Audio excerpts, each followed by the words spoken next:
هەڵسەنگاندنی گەیشتە ئەنجامی ئەوەی کە بەیاننامەیەک دەربکەین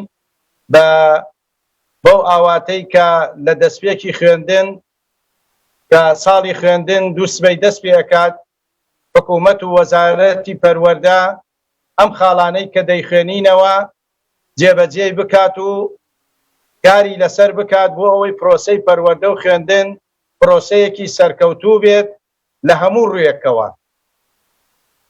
بە بۆنەی دەستپێکردنی ساڵی خوێندن پیرۆزبایی لە سەرجەم مامۆسایان و قوتابیانی خۆشەویست دەکەین.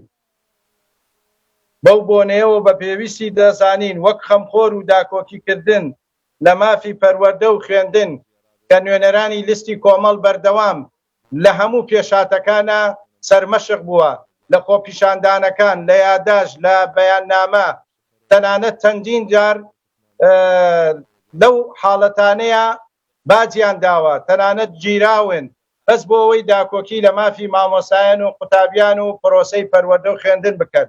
بۆیە ئەم خاڵانە گرینگە ئێمە کە باسی ئەەکەین بۆ پاڵپشتیە بۆ بەرەو پێشبردننی پرۆسەی پەروەردە و خوێندن. تاڵی یەکەم دەستپێکردنەوەی پلە بەرزکردنەوە تەرفیع بۆ مامۆستایان کە بە نایاسایی ماوەی چەندین ساڵە وەستاوە.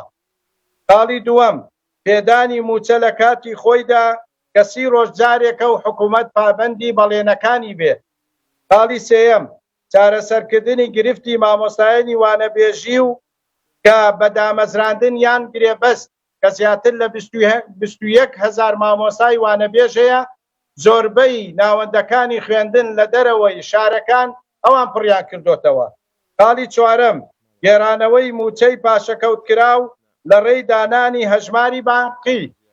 تاڵی پێنجەم هاوتاکردنی موچەی خانەنیشان لەگەڵ حکوومەتی ناوەند. تاڵی شەشەم گواستنەوەی موچەی مامۆستایانی خوێندنی کوردی بۆ سەر ناوەند کە چەندین ساڵە داوایان کردووە. تاڵی حەوتەم مۆڵەتی بێموچە لە 2 ساڵەوە بکرێتە 5 ساڵ وەکو وەزارەتەکانی تری حکوومەتی هەرێم. تاڵی هەشتەم گرنگیدان بەوانەی پەروەردەی ئیسلامی لە ناوەندەکانی خوێندن، ئەویش بە دامەزراندنی مامۆسای پسپۆر و سەرپەرشتیاری تایبەت بە پەروەردەی ئیسلامی. تاڵی نۆیەم جێبەجێکردنی یاسای پارێزبەندی بۆ سەرجەم مامۆستایان لە ناوەندەکانی خوێندن وەکو هەنگاوێک بۆ گەڕانەوەی شکۆی مامۆستایان کە چەندین جارە شکۆی مامۆستایان دەشکێندرێ و دوا بێڕێزی بەرامبەر مامۆستایان کرا کە 2 مامۆسای زانکۆ بوونە قوربانی بەدەست قوتابیەک، ئەویش کە نەبوونی پەروەردەیە، نەبوونی پارێزبەندیە، هەروەکو ئەوەی کە لە بەخایە پارێزبەندی بۆ مامۆستایان هەیە لە هەردوو وەزارەتە.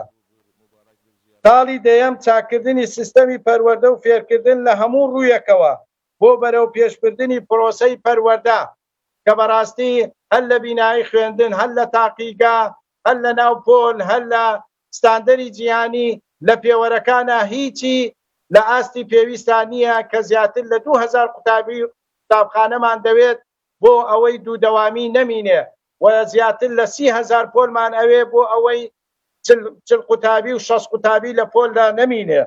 تاڵی یانزەم دوورخستنەوەی دەستوەردانی حزبی لە ناوەندەکانی خوێندن لە هەردوو وەزارەتی پەروەردە و خوێندنی باڵا کە ئێستا ئەو بوارە سەخت بۆتەوە بۆیە داواکارین حکوومەتی هەرێم و وەزارەی پەروەردە ئەم خاڵانەی کە خستمانە بەردەستیان جێبەجێ بکرێ و کاری لەسەر بکرێت، چونکە بەڕاستی ئێمە وەکو نوێنەرانی مامۆسایانی کۆمەڵ پشتگیری لە هەموو ڕێپێوانێک لە هەموو کارێکی مەدەنیانە ئەکەین بۆ هەموو فشارێک کە بۆ ئەوەی شکۆی مامۆسا و ئەو داواکاریانە بگەڕێتەوە و دووبارە دەستخۆشیتان لێ دەکەین. ئەگەر هەر پرسیارشتێک هەیە لە خزمەتە. خواتان لەگەڵ.